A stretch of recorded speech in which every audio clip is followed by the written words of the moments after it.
7 metrlik zərbə zamanı. Aha. İstənilən oyunçu vura bilər. Siz hal-hazırda görürsünüz, yaşıllar sarılara 7 metrlik zərbə vuracaq. İstənilən oyunçu zərbəni vura bilər yoldaşlar. Məsələn, kişilərin komandasından belə deyək. Mən də vura bilərəm, Tamerlan mənim də vura bilər, Elxan mənim də vura bilər, digəri də vura bilər. Və 7 metrlik zərbə zamanı qapıçı 4 metr qabağa çıxa bilər. Bax, biz demişdik ki, ön xəttdən, qapı xəttindən qapıçı meydançasına qədər olan xətt nə qədərdir? 5 metr. Xeyr, 6 6 metr. metr. 6 metr. 6 metr. 6 metrdir. Və bu qapıçı meydançasına fikir versiniz, balaca bir nöqtə qoyublar. Bax, dairələr. Bu nöqtə oyunçunun bir dənə oyun zamanı yaradır ki, 7 metrlik zərbə zamanı qapıçının çıxdığı xətti göstərir. Bax, bura qədər qapıçı çıxa bilər. 4 metr. Niyə məhz 4 metr çıxa bilər? Bu isə qapıdan 7 metr məsafədə yerləşən 7 metrlik zərbədir. Fikir verin ha yoldaşlar. Bu da 4 metr çıxa bilər. Aralarında 3 metr qalınlıdır. 3 metr aralarında məsafə minimum var. neçə metr məsafə qalır? 3 3 3 metr. metr. 3 metr məsafə qalır yoldaş. Və 7 metrlik zərbəni yerinə yetirmək üçün top əlindən ayrılana qədər bu qapıçı 4 metrdən qətiyyən 4 metrdən qabağa gələ bilməz. Və 7 metrlik zərbəni icra edən oyunçu mütləq bir ayağı yerlə təmasda olmalıdır. İkinci ayağı isə qalxıb vura bilər. Ümumiyyətlə oyun zamanı oyunçunun hər iki ayağı qalxıb zərbəni vura bilər. Hər iki ayağı oyun zamanı. Amma yadınızdadır, yan xəttdən də danışanda, başlanğıc zərbədə də danışanda, sərbəst zərbədə də demişdik. Eləcə də 7 metrlikdə də 7 metr, xüsusən 7 metr zərbə zamanı oyunçunun bir ayağı yerlə təmasda olmalıdır. Təsəvvür edin, bir ayağım yerlə təmasda, ikinci ayağım isə qalxa bilər və adətən də ayağı qaldırırlar, başlayırlar qapıçını aldatmağa, ondan sonra zərbəni endirirlər. Aydındırmı? Və zərbə, 7 metr zərbəni icra edən oyunçu zərbəni hakimin fitindən sonra maksimum 3 saniyə ərzində yerinə yetirməlidir. Hakim fitil çaldı, 1, 2 oyunçu zərbəni endirməlidir. 3 saniyə ərzində.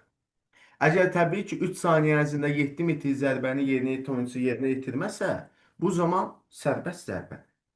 Və qapıçının tərəfdaşları, yoldaşlar, sərbəst zərbə xəttinə axıdır. Sərbəst zərbə xətti nə idi? O qırıq-qırıq xəttlər var idi ya. Bax, meydançanın burasında görürsünüz, qırıq-qırıq xəttləri. Zərbəni yerinə yetirəcək oyunçunun tərəfdaşları sərbəst zərbə xəttindən arxada, amma qapıçının və onun tərəfdaşları isə sərbəst zərbə xəttindən arxada və ən azı 3 metr məsafədə yerləşir yoldaşlar. Aydındır?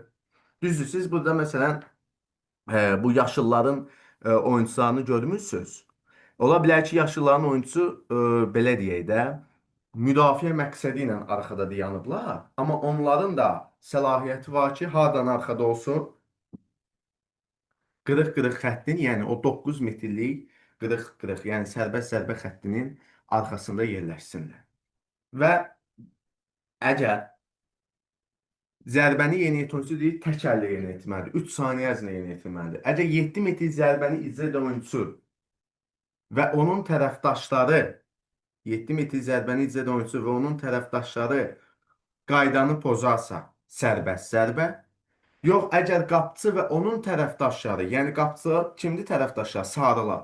Onlar qaydanı pozarlar isə qoldursa qol, qol deyilsə zərbə təşkil edilir. Sual verə bilərsiniz, mənim qayda necə pozula bilər? Məsələn, qapıçı 4 metrdən top oyunçu əlindən çıxır, zərbəni vuracaq oyunçu əlindən çıxana qədər qapıçı 4 metrdən qabağa gələ bilər. Və yaxud bu sarılar həmin o 3 metri ya qırıq-qırıq xəttin poza bilərlər. Yəni bu hallarda qayda pozularsa, qoldursa qol, qol deyilsə zərbə təşkil edilir.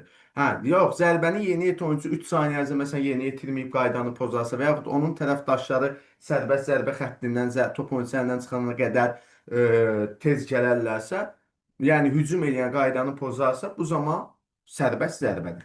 Və zərbəni yerinə yetirəcək oyunçu dedik ki, bir ayağı yerlə təmasda olmalıdır və həmin oyunçunun ayağı şəkildən də görə bilərsiniz, qətiyyən xəttə toxunmamalı yoldaşlar. Və 7 metrlik zərbəni icra edən oyunçu 7 metrlik xəttdən arxada və 1 metrdən çox olmayaraq mövqe tutmalıdır. Yəni mən ayağıma zərbə yerinə yetirəm. Kişi komandası olaraq xanımların komandasına zərbə yerinə yetirəm. Ayağım 7 metrlik xəttdən arxadadır və 1 metrdən çox olmayaraq mövqe tutmalıyım.